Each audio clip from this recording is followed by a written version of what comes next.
and AS, aggregate demand and aggregate supply, including its component. अब हमने कल जो पार्ट कवर किया था, दैट वाज, मैंने आपको सिखाया था, एक बार रिवीजन कर लेते हैं सो दैट आज जब हम पढ़ें तो ऐसा ना हो कि हम पहले वाला भूल गए हो।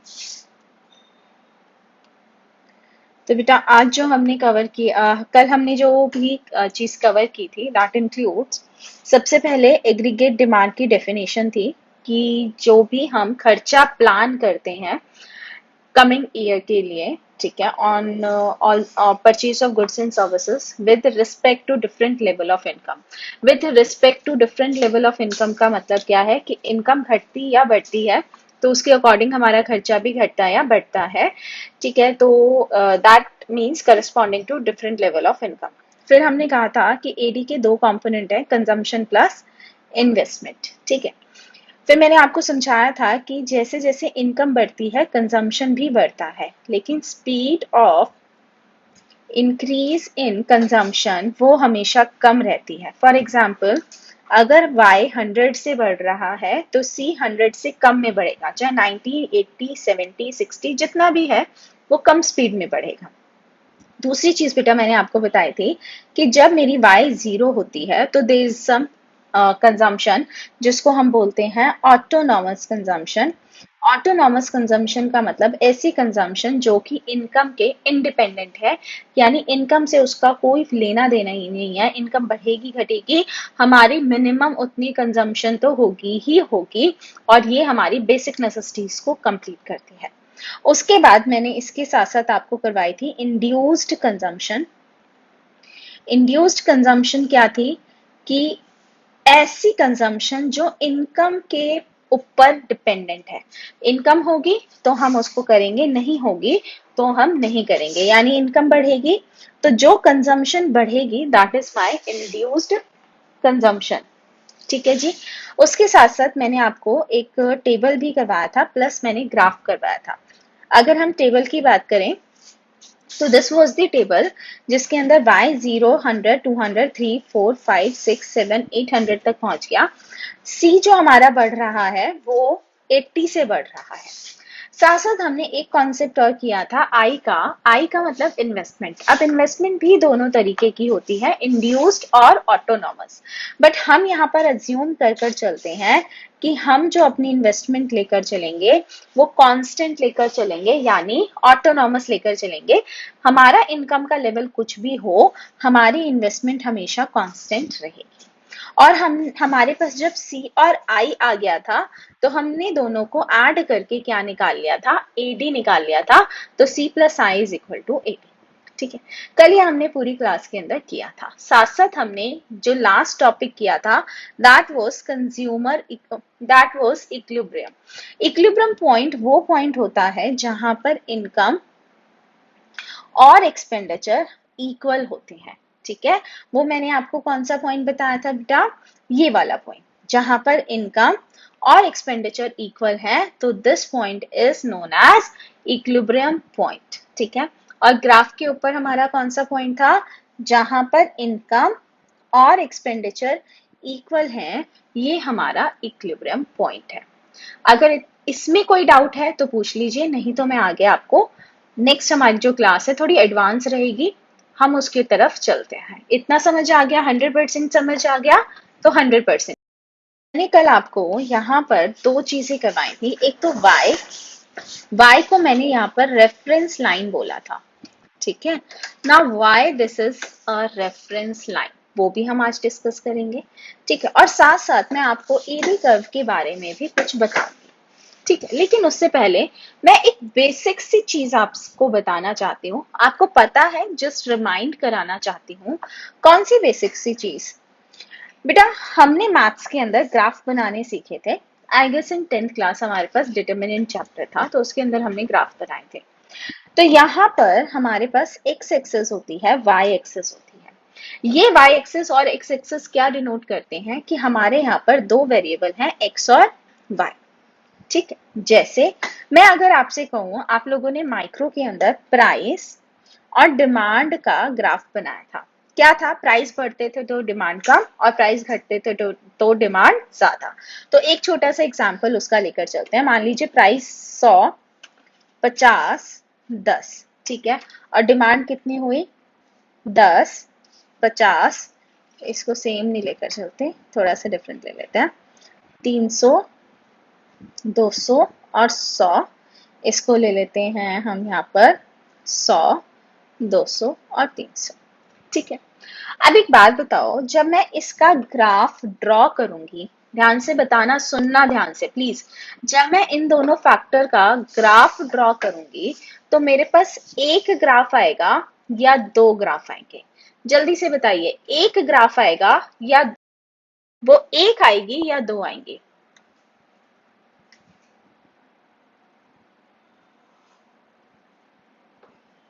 बताओ जल्दी से, एक एक लाइन आएगी, दो लाइन आएगी ग्राफ के लिए?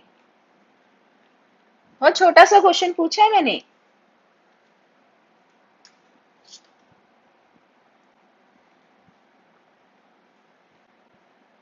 सारे बच्चे चुप हैं, ऐसा क्या पूछ लिया मैंने?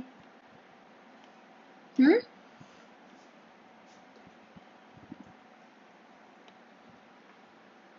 चलिए बेटा, बेटा एक लाइन आएगी, एक लाइन आएगी। क्यों एक लाइन आएगी? एक कर्व आएगा। एक कर्व क्यों आएगा? देखिए ध्यान से, अगर मैं P और D का कर्व बनाती हूं तो बेटा क्या कर्व आएगा? P जब 300 है तो D 100 है, ठीक है। तो यहां पर हमारे प्राइस है, ये हमारी यूनिट्स हैं, ठीक है, 100, 200, 300, 400। तो जब मेरे प्राइस 300 है तो डिमांड 100 है, प्राइस 300, डिमांड 100। फिर आया प्राइस 200, डिमांड 200, फिर प्राइस 100, डिमांड 300। तो हमारा क्या आया बेटा? ग्राफ आया, एक ग्राफ आया, एक डिमांड कर्व बना, और इस डिमांड कर्व को बनाने के लिए हमने दो वेरिएबल यूज करे, वेरिएबल x और वेरिएबल y। इतना समझ आ गया? यानी दो वेरिएबल से कितने ग्राफ बनते हैं? सिर्फ एक ग्राफ बनता है, हाँ या ना? इतना बता दीजिए, फिर मैं आपको इसको एडी कर्व से और वाई कर्व से इसको क्या करूंगी, रिलेट करूंगी। जल्दी है कि जब हमारे दो वेरिएबल होते हैं तो मेरा सिर्फ सिंगल कर्व बनता है। आपने कल ये अप्लाई क्यों नहीं किया? कल अप्लाई क्यों नहीं किया? अगर मैं कंजम्पशन को हटा देती हूँ, मैं कंजम्पशन को हटा देती हूँ, मैं इन्वेस्टमेंट को भी हटा देती हूँ, मैं सिर्फ बात कर रही हूँ एडी और वाई की। कल हमारा यही तो हमारा एग्जाम्पल था। This is my example AD and Y, ठीक है। अब एडी एंड वाई दो वेरिएबल हैं, बट दो वेरिएबल के मैंने दो ग्राफ क्यों बना दिए? ग्राफ तो एक बनना चाहिए था, बनना चाहिए था या नहीं बनना चाहिए था? ग्राफ एक बनना चाहिए था या दो बनने चाहिए थे? मैंने यहाँ पर y वेरिएबल लिया, मैंने यहाँ पर ad वेरिएबल लिया और दो वेरिएबल के दो ग्राफ बना दिए। सही किया या गलत किया? जल्दी से बताइए। बिल्कुल बेटा, एक ग्राफ बनना था। अब इन दोनों में से कौन सा ग्राफ है वो जो एक ग्राफ बनना था? बेटा इन दोनों वेरिएबल को यूज करके जो ग्राफ बना है, that graph is AD graph, that graph is AD graph. देखें एक बार, जब मेरी इनकम 0 है, एडी कितना है 80, इनकम 0, 80, 100 पर 150, 100 मान लेते हैं तो 150। तो ये ग्राफ जो बना है that is the AD graph using the income and aggregate demand. यानी हमारे इन दोनों वेरिएबल से सिर्फ एडी ग्राफ बनना था। तो ये कहां से आया? ये कहां से आया? आइए बेटा, इसी को मुझे समझाने के लिए आपको ये पूरी रामायण बतानी पड़ी कि ये आया कहां से। बेटा ये कोई हमारा इनकम का, इस इनकम से रिलेटेड कोई ग्राफ नहीं है, ये हमारी एक रेफरेंस लाइन है। दीदी रेफरेंस लाइन क्यों बनाई? यस बेटा, रेफरेंस लाइन इसलिए बनाई, मान लीजिए, ध्यान से सुनिएगा, 2 मिनट लगेंगे मेरे को अपने अपने कॉन्सेप्ट को कंक्लूड करने के लिए। मान लीजिए मैंने यहां पर एक ग्राफ बना दिया एडी का, ठीक है। अब इस एडी से पता क्या चल रहा है, ये एडी मुझे समझा क्या रहा है बेटा, ये एडी सिर्फ मुझे ये समझा रहा है कि जैसे इनकम बढ़ेगी वैसे हमारा खर्चा बढ़ेगा, इसके अलावा मुझे कुछ नहीं बता रहा। क्या मुझे कहीं पर इसका इक्विलिब्रियम पॉइंट पता चल रहा है? मुझे इसका इक्विलिब्रियम पॉइंट कहीं पर भी पता नहीं चल रहा। तो बेटा मैंने क्या करा, मैंने एक रेफरेंस लाइन खींची। मैंने एक रेफरेंस लाइन, कैसी रेफरेंस लाइन खींची, मैंने हाइपोथेटिकल एक फिगर लिया। फिगर क्या लिया बेटा, मैंने एक ऐसा फिगर लिया जिसके अंदर जितनी इनकम उतना खर्चा, जितनी इनकम उतना खर्चा। क्यों दीदी ऐसा क्यों लिया, अभी बताऊंगी।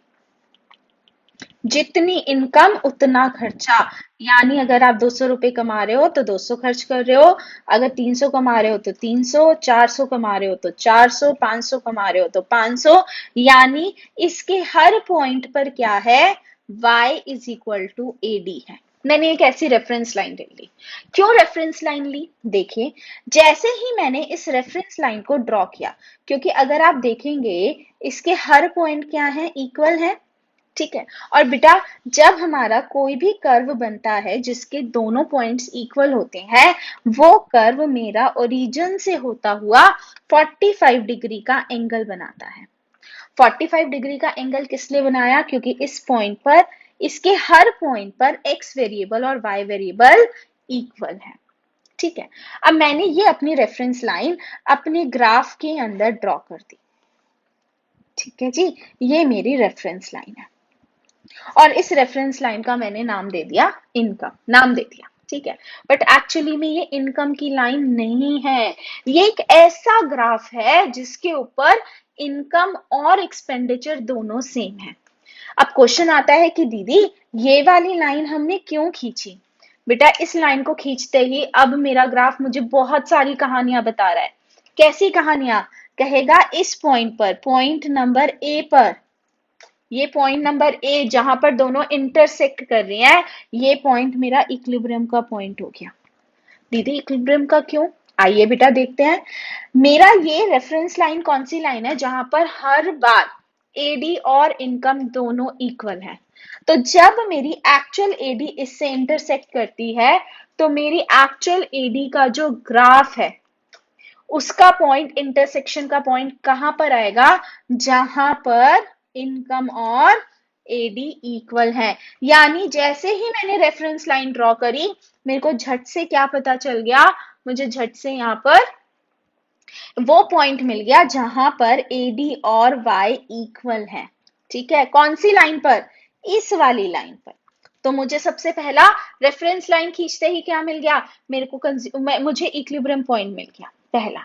और क्या मिला, और मुझे दो पॉइंट और दो चीजें और पता चली, क्या, कि इस पॉइंट से पहले वाला एरिया, इस पॉइंट से पहले वाला एरिया वो एरिया है जहां पर खर्चा ज्यादा है और इनकम कम है।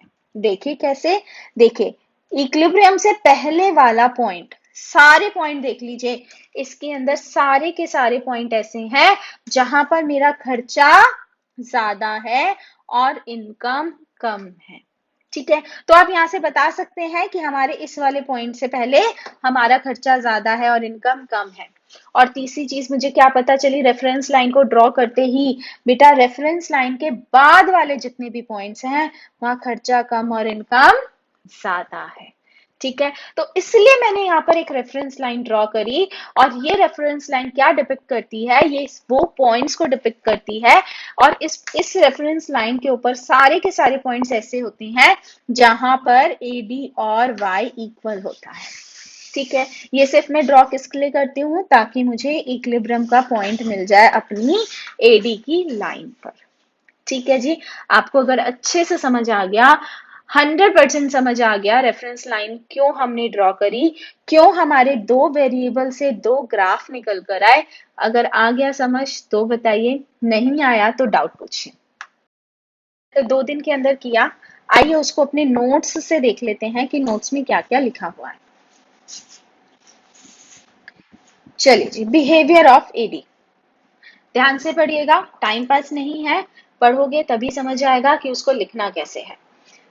Behaviour of AD, behaviour of AD means, इसका मतलब क्या है, relationship between AD and income, यानी इनकम को कैसे कैसे खर्चा रिस्पॉन्ड करता है, इनकम बढ़ने या घटने पे हमारा खर्चा बढ़ता या घटता है, वो हमें बताना है। शेड्यूल, इनकम बढ़ रही है 2020 से। सबसे पहले मैंने क्या लिया बेटा, सी लिया।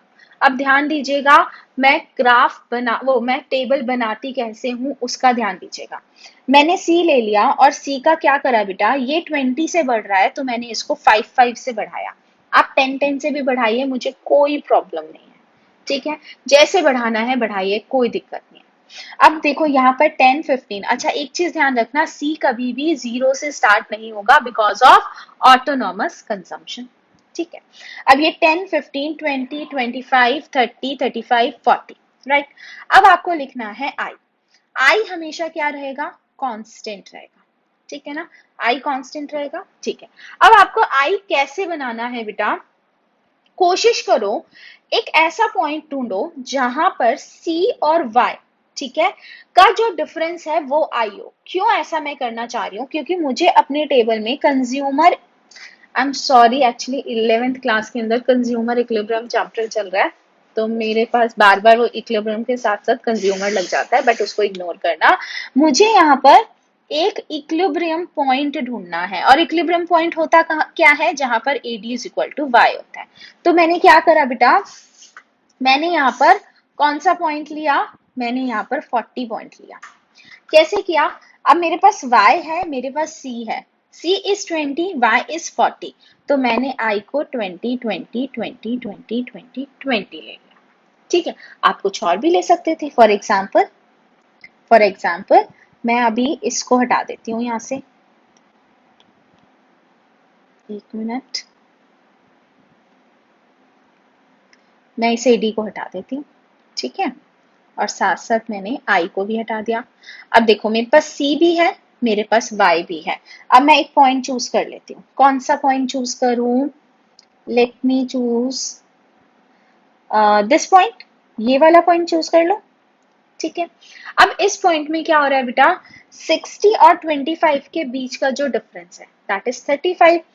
मैं यहाँ पर आई को कितना ले लूंगी, 35, 35, 35, 35, 35, 35, 35। क्यों, क्योंकि जब मैं यहाँ पर एडी निकालूंगी कितना आएगा, 45, 50, 55 और ये 60, फिर 65, 70, 75। तो जैसे ही बेटा मैंने ये वाला अज्यूम किया तो इस लेवल पर मेरा इक्विलिब्रियम आ गया, क्योंकि यहाँ पर AD is equal to Y है, ठीक है। तो ये जस्ट एक ट्रिक है, ठीक है, अगर आप इससे बेटर कुछ इवॉल्व कर सकते हैं, बस आप ये ध्यान रखिएगा, सी का बिहेवियर, आई का बिहेवियर और इक्विलिब्रियम पॉइंट ये आपके होने चाहिए, ठीक है, तो वो आप कुछ भी ले सकते हैं। आइए नेक्स्ट बात करते हैं टेबल की। अब आपको एनालिसिस टेबल कैसे, कर्व के साथ हमेशा एनालिसिस बनेगा ही बनेगा, कैसे बनेगा देखिए, when y is equal to 0 there is some minimum level of consumption, जिसको हम क्या बोलते हैं, autonomous consumption, C dash से डिनोट करते हैं। when y increases AD also increases, y बढ़ता है AD बढ़ता है, it shows positive relationship between y and AD, positive relationship है। Rate of increase in AD is slower than increase in income, ये मैंने आपको बताया था कि हमारी इनकम ज्यादा फास्ट चलती है और हमारा खर्चा जो स्पीड होती है खर्चे की वो कम होती है बढ़ने की। At income y is equal to 40, AD is also 40, but after that y is increasing more than increase in AD। तो वो कह रहा है कि 40 पर हमारा इक्विलिब्रियम आ गया और उसके बाद हमारी इनकम ज्यादा है और खर्चे कम है, और उससे पहले क्या हो रहा था, इनकम कम है और खर्चे ज्यादा है। यहाँ पर मैंने एडी कर्व दिखाया है, this is AD curve, C plus I, this is y reference line, और देखो y is equal to AD, यानी इसके हर पॉइंट पर हमारा y और AD इक्वल है। तो जैसे ही ये दोनों इंटरसेक्ट करेंगे तो मुझे पॉइंट मिल जाएगा, कौन सा, इक्विलिब्रियम पॉइंट। और बेटा इससे पहले क्या होगा, AD is greater than y और AD is smaller than y, यानी पहले खर्चा ज्यादा था इनकम कम, और फिर खर्चा कम हो गया और इनकम ज्यादा। आइए देखते हैं इसका एनालिसिस कैसे लिखा। कहता है it is a graphical representation of AD, y axis shows AD, y axis shows AD. यहाँ पर मैंने कुछ उल्टा लिख दिया था बट मैंने उसे ठीक कर दिया। और x axis shows income, x axis shows income. Line of reference, यहाँ आपको डेफिनेशन दे रखी है लाइन ऑफ रेफरेंस की, 1 नंबर का क्वेश्चन आता है। This line shows that at every point of this line AD is equal to AY। ठीक है, यहाँ पर AY नहीं आना, AD is equal to Y। ठीक है, या फिर AD is equal to AS। अब AS क्यों है वो मैंने अभी आपको बताया नहीं। आगे कहता है at point E AD is equal to Y। कौन सा पॉइंट, जहां पर ये दोनों इंटरसेक्ट कर रहे हैं उस पॉइंट पर हमारा AD is equal to Y है and that is the equilibrium point. Prior to E से पहले AD is greater than Y। खर्चा ज्यादा, इनकम कम, because expenditure is more than income. Beyond E के बाद क्या हो गया, AD is greater than Y। As income increases people start saving a part of their income and expend less. ठीक है, और साथ साथ उन्होंने क्या बताया, minimum level of AD is A। कौन सा, this one, minimum level of AD. ये वो खर्चा है जो हम क्या करते हैं इंडिपेंडेंट टू इनकम। तो उसे क्या बोला गया है, देखिए, this indicate independent level of expenditure, यानी जो हमारा इनकम से रिलेट नहीं करता। तो ये हमारा रेफरेंस, ये हमारा पूरा का पूरा ग्राफ है जिसमें 50% हमने कल कर लिया था और 50% हम आज कर रहे हैं। समझ आ गया बेटा। हमारा नेक्स्ट पॉइंट, मैंने यहाँ पर 4 पेजेस स्किप कराए हैं क्योंकि यहाँ पर बेटा सेविंग फंक्शन के बारे में बताया गया है। तो पहले मुझे बेसिकली दूसरा आपको टॉपिक कराना पड़ेगा, उसके बाद हम सेविंग फंक्शन और कंजम्पशन फंक्शन पर मूव करेंगे और उनकी अलजेब्रिक एक्सप्रेशन भी देखेंगे, उनकी अलजेब्रिक इक्वेशन भी देखेंगे। तो अभी मैं आपको स्विच करके एक नए टॉपिक पर लेकर जा रही हूं और वो टॉपिक है, इजी टॉपिक है और उससे क्वेश्चन आता ही आता है, दैट इज एवरेज। ध्यान से सुनेगा, प्रोपेंसिटी टू कंज्यूम। बहुत अच्छा चैप्टर है, पहले वाला कुछ भी नहीं समझ आया तो भी ये आएगा। एवरेज प्रोपेंसिटी टू कंज्यूम, जिसको हम शॉर्ट में क्या बोलते हैं, APC। और इसी के साथ साथ आता है बेटा एवरेज प्रोपेंसिटी टू सेव। ठीक है, जिसको हम क्या बोलते हैं, APS। राइट, तो एवरेज प्रोपेंसिटी टू कंज्यूम और average propensity to save. Average का मतलब यहां पर जो है दैट इज टोटल। ठीक है, यहां हम टोटल की बात करेंगे। प्रोपेंसिटी का मतलब है क्या मानकर चलेंगे, रेट मान लीजिए। ठीक है, यानी कितना इंटेंसिव है। ठीक है, और कंज्यूम यानी कंजम्पशन। इसका मतलब क्या हुआ, तो आइए बेटा एग्जाम्पल से समझते हैं। मान लीजिए मेरे पास 100 रुपए की इनकम है और अगर मैं 100 रुपए में से 80 रुपए खर्च कर रही हूँ, कंज्यूम कर रही हूँ, तो बेटा मैं सेव कितना कर रही हूँ, मैं सेव कर रही हूँ 20। ठीक है जी, यानी ध्यान से देखिए, मेरी इनकम थी 100 रुपए, उसमें से मैंने कंज्यूम किया या मैं सेव करूंगी। ऑब्वियसली अगर मैं 100 रुपए कमा रही हूं तो उसमें से या तो मैं कंज्यूम करूंगी या सेव करूंगी। तो बेटा ये हमारी एक इक्वेशन बनती है और ये इक्वेशन हमारी किससे बनती है बेटा, ये इक्वेशन हमारी एग्रीगेट सप्लाई से रिलेटेड है। Now what is aggregate supply, तो इस टॉपिक से पहले मैं आपको एग्रीगेट सप्लाई बता देती हूँ। एग्रीगेट सप्लाई का मतलब है बेटा जितने भी हमारे प्रोड्यूसर हैं, ध्यान से सुनिएगा, जितने भी हमारे प्रोड्यूसर हैं वो कितना प्लान कर रहे हैं, किसको, प्रोडक्शन को। ठीक है, यानी वो आगे आने वाले साल में एक पर्टिकुलर फिस्कल ईयर के अंदर कितनी प्लानिंग कर रहे हैं कि मैं कितना प्रोडक्शन करना है, तो वो हमारा एग्रीगेट सप्लाई होता है। एग्रीगेट सप्लाई के कंपोनेंट होते हैं बेटा कंजम्पशन प्लस सेविंग। ठीक है जी, यानी aggregate supply is equal to consumption plus saving, C plus S. क्योंकि एग्रीगेट सप्लाई का मतलब है कितना प्रोडक्शन करना है। अब प्रोडक्शन करेंगे तो क्या आएगी, इनकम आएगी, है ना भाई। अगर किसी बंदे ने 10,000 रुपए का प्रोडक्शन किया इंक्लूडिंग प्रॉफिट, अगर वो उन सबको बेच देता है तो उसकी इनकम भी कितनी हुई, 10,000 रुपए। तो बस यही एएस किसको रिप्रेजेंट करता है बेटा, वाई को। क्योंकि जो इनकम कमाते हैं वो कौन कमाते हैं, प्रोड्यूसर सेक्टर कमाता है, जिसके अंदर हमारे 4 फैक्टर्स इंक्लूड होते हैं, याद है, factor of production, factor payments, तो वही चीज है। ठीक है, तो जितना हमने प्रोडक्शन किया, हमने जितना प्रोडक्शन किया, हम उसी के हिसाब से क्या करते हैं, इनकम अर्न करते हैं। तो यहाँ पर एक लॉजिक और आया मेरे पास कि जो मेरा एग्रीगेट सप्लाई है वो इनकम के बराबर होता है। अगर इसको दूसरी तरीके से समझेंगे तो बेटा एक बात बताइए, मैंने आपको प्रोडक्शन मेथड कराया था नेशनल इनकम के अंदर, उसके अंदर क्या होता है, जितना भी मैं वैल्यू एडेड करती हूँ, इस साल प्रोडक्शन करती हूँ, वो मेरी इनकम के बराबर होता है। तो वही तो चीज मैं यहाँ पर बता रही हूँ आपको कि जितना यहाँ पर प्रोड्यूसर प्लान कर रहे हैं, ये सब प्लानिंग की बात है, एक्चुअल नहीं है, ध्यान रखिएगा। ये ADAS that is all about the planning, not the actual one. तो जितना वो प्लान कर रहे हैं वही तो इनकम बनने वाली है। और बेटा वो इस इनकम का क्या करेंगे, बताइए क्या करेंगे, या तो कंज्यूम कर लेंगे, है ना, या फिर उसको सेव कर लेंगे। तो हमारे इनकम के यानी एग्रीगेट सप्लाई के कंपोनेंट क्या हो गए, सी प्लस एस। तो जल्दी से बताइए, अगर इतना समझ आ गया, मैंने सिर्फ आपको इतना बताया है कि एग्रीगेट सप्लाई क्या है, जो प्रोड्यूसर प्लान कर रहा है इस साल प्रोडक्शन, और जितना वो प्रोड्यूस करेगा वही तो हमारे नेशन की इनकम होगी। तो वो मैं एएस को क्या करती हूँ, इनकम के बराबर रख देती हूँ। अब साथ साथ क्या है, जितना मैं कमाती हूँ या तो मैं कंज्यूम करूंगी या सेव करूंगी, तो मैंने वाई के कंपोनेंट बना दिए सी प्लस एस। समझ आया, 100% समझ आया तो बताइए, फिर हम एपीसी और एपीएस पर मूव करें।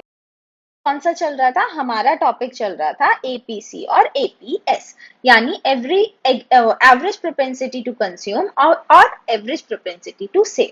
तो बेटा मैंने अभी आपको समझाना स्टार्ट किया था कि मान लीजिए अगर मैं 100 रुपए कमाती हूँ, तो 100 में से अगर मैं 80 कंज्यूम करती हूँ, खर्च कर देती हूँ, तो बेटा मेरी सेविंग कितनी हुई, सिर्फ और सिर्फ 20।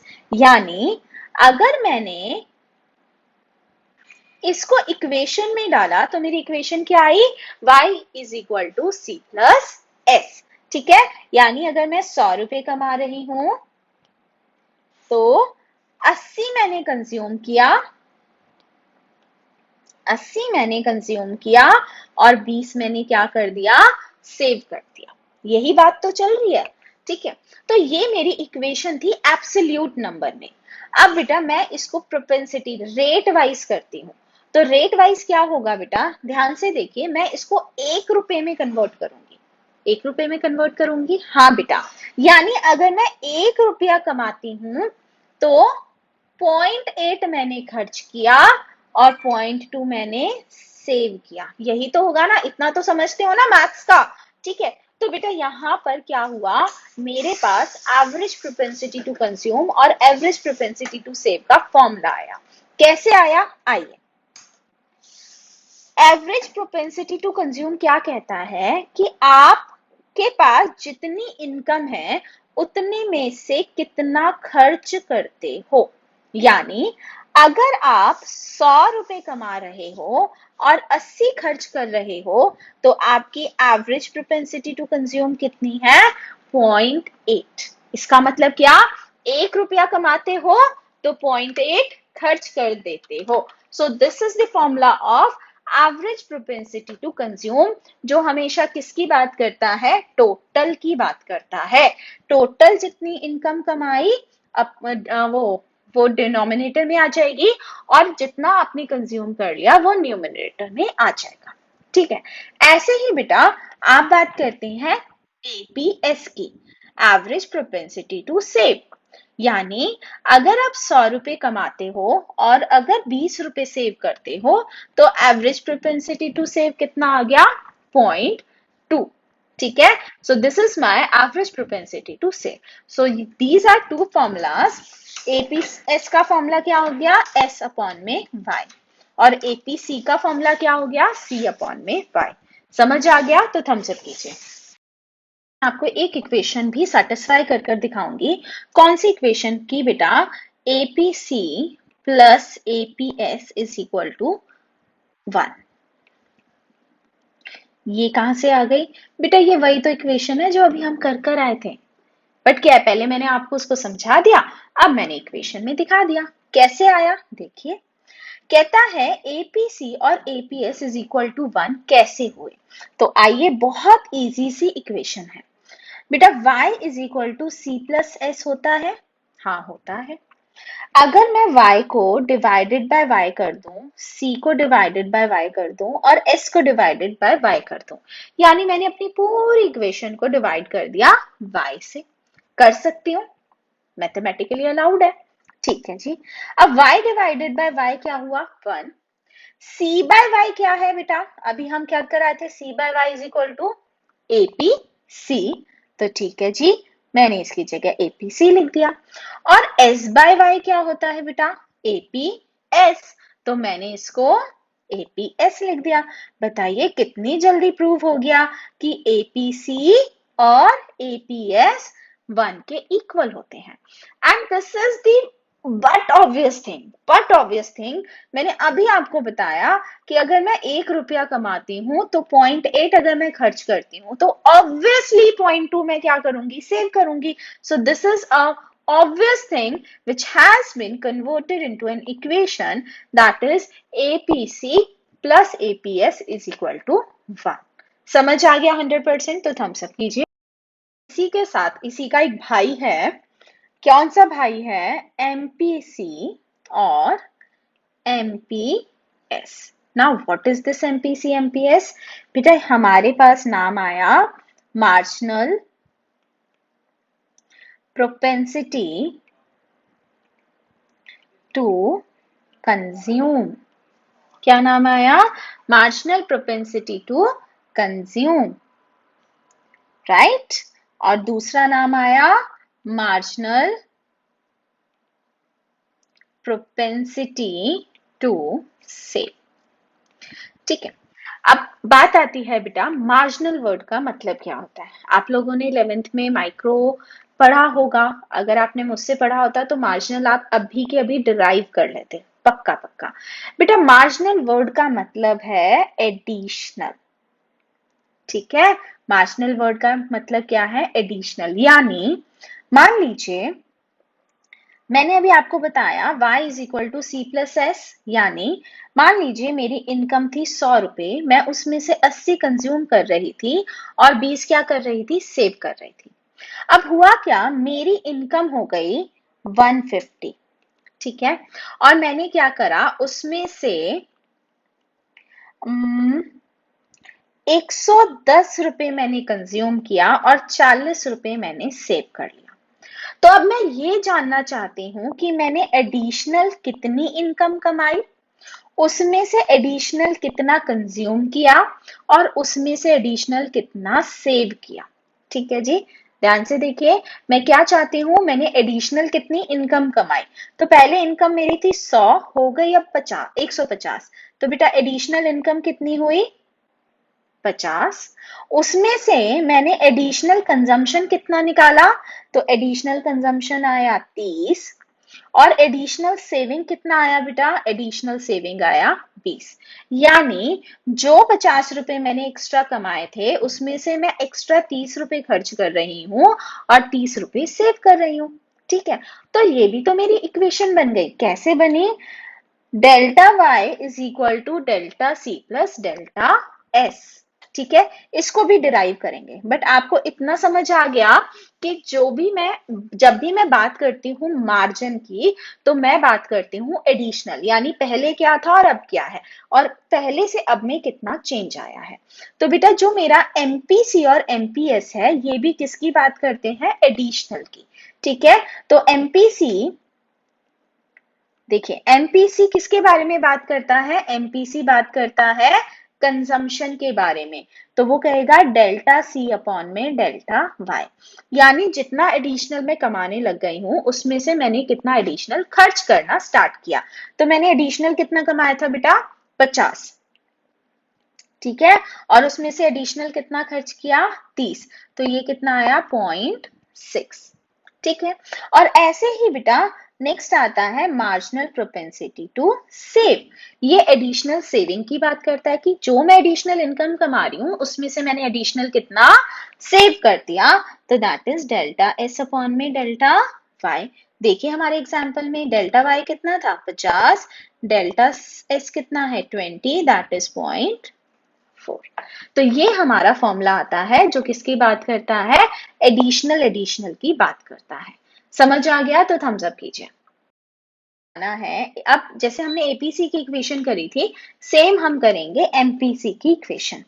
अब मेरे को एमपीसी की इक्वेशन क्या करनी है, MPC plus MPS is equal to 1। अब मुझे करना है ये जस्टिफाई, ठीक है, तो आइए जस्टिफाई करते हैं, ये भी बहुत इजी है। कहता है y इज इक्वल टू, आपको पता है ना y is equal to C plus S, ठीक है। अगर y is equal to C plus S है तो delta y is equal to delta C plus S होगा या नहीं होगा, होगा। क्यों, अभी मैंने प्रूव किया कि मैं अगर एडिशनल 50 रुपए कमा रही हूं तो मैं उसमें से एडिशनल 30 रुपए खर्च करूंगी, तो ऑब्वियसली बाकी का बचा हुआ तो सेव ही करूंगी ना। तो यानी अगर मैं इसके आगे डेल्टा लगा देती हूँ तो क्या कोई प्रॉब्लम नहीं। अब नेक्स्ट क्या करूंगी बेटा, इस पूरी इक्वेशन को डेल्टा वाई से डिवाइड कर देती हूँ, ठीक है। अब डेल्टा वाई से जब मैंने इसको डिवाइड किया तो देखिए क्या आया, डेल्टा वाई अपॉन में delta Y 1, delta C upon में डेल्टा वाई किसका फॉर्मूला है, एमपी सी का, तो मैंने यहां पर लिख दिया एमपी सी। नेक्स्ट क्या आया बेटा, डेल्टा एस अपॉन में डेल्टा वाई, तो डेल्टा एस अपॉन में डेल्टा वाई किसका है, एमपी एस का। तो देखिए प्रूव हो गया ना कि MPC plus MPS is equal to 1। तो ये दो इक्वेशन मेरी बहुत काम आती हैं, ध्यान रखिएगा, MPC plus MPS is equal to 1, APC plus APS is equal to 1। 100% समझ आ गया तो 100%। होप इस टॉपिक के साथ मैं आज की क्लास क्लोज करूंगी, लेकिन अभी हम इसको पढ़ लेते हैं, ठीक है ना, पढ़कर देख लेते हैं कि क्या क्या हमें कैसे लिखना कैसे है। समझ तो लिया बट लिखना भी तो आना चाहिए ना। तो ये सारी इक्वेशन हम पढ़ेंगे और ये करने के बाद फिर हम कल करेंगे अपना सेविंग और कंजम्पशन फंक्शन। एक चीज ध्यान रखना बेटा, इसमें से क्वेश्चन आता है प्रैक्टिकल, थियोरेटिकल तो आते आते हैं कोई दिक्कत नहीं है, बट आता है प्रैक्टिकल क्वेश्चन, 3 का 4 का आता है, ठीक है। और इसमें बच्चे सबसे ज्यादा तंग होते हैं। और एक बात बताऊं, ये सबसे ज्यादा इजी टॉपिक है, समझ कर करोगे तो होगा, रट्टाफिकेशन करोगे तो फिर थोड़ी मुश्किल आएगी, ठीक है। तो अभी तक तो आपने सब समझा ही है, तो आइए बेटा पढ़ते हैं propensity to consume and save. Propensity to consume का मतलब क्या है, it refers to the proportion of income used for consumption expenditure, यानी कमाने में से जितनी इनकम है उतने में से कितना आप कंज्यूम कर रहे हो, that is known as propensity to consume. उसको मैंने दो पार्ट में बांट दिया, कौन कौन सा, अभी सिर्फ मैं कंज्यूम की बात कर रही हूँ, सिर्फ कंज्यूम की, उसमें मैंने एपीसी और एमपीसी, ठीक है। तो एपीसी क्या है, एवरेज प्रोपेंसिटी टू कंज्यूम, और मार्जिनल प्रोपेंसिटी टू कंज्यूम। अब बात करते हैं एपीसी की। कहता है it refers to proportion of total income, ध्यान रखिएगा यहाँ पर टोटल लिखना जरूरी है, एपीसी हमेशा टोटल की बात करता है। तो it refers to the proportion of total income going to the consumption expenditure, total income में से टोटल कितना खर्चा कर रही हूँ, that is known as consumption expenditure. तो ये क्या हुआ बेटा, APC delta Y delta C upon, sorry delta नहीं, APC is equal to C by Y. तो ये मेरा फॉर्मूला आ गया एपीसी का। अब बात करते हैं बेटा अपने नेक्स्ट फॉर्मूले की, एमपीसी, ठीक है। तो एमपीसी किसके बारे में बात करता है, कहता है marginal propensity to consume, margin की बात करेगा, is the ratio between additional consumption due to additional income, यानी डेल्टा सी अपॉन में delta Y is equal to MPC। आ जाइए, अब वो प्रोपेंसिटी टू सेव की, जैसे हमने कंजम्पशन की किया वैसे ही सेविंग की बात करेगा। कहता है it refers to proportion of income which is kept as saving, यानी इनकम में से कितना सेव कर रही हूँ, that is propensity to save. Average propensity to save यानी APS and marginal propensity to save यानी MPS। Average propensity to save total की बात करेगा, it refers to the ratio of total income and total saving, तो saving upon में income, that is APS। अब बात करते हैं MPS की। MPS क्या कहता है, it refers to proportional of additional saving due to additional income, that is MPS is equal to delta S upon में डेल्टा वाई। ये तो हो गया फॉर्मूला। अब बात करते हैं रिलेशनशिप की। ठीक है, जो अभी मैंने रिलेशनशिप समझाया APS और APC का, y is equal to C plus S divided by y, तो हमारा सीधा APC plus APS is equal to 1, और सेम आ गया MPC और MPS का, y is equal to C plus S, हमने साथ साथ डेल्टा जोड़ दिया और डिवाइडेड बाय कर दिया y से, तो हमारा फॉर्मूला आ गया APC plus MPS is equal to 1। समझ आ गया 100%, तो 100% लिख दीजिए। और आज की क्लास हम यहीं खत्म करेंगे, नेक्स्ट टॉपिक हम कल करेंगे।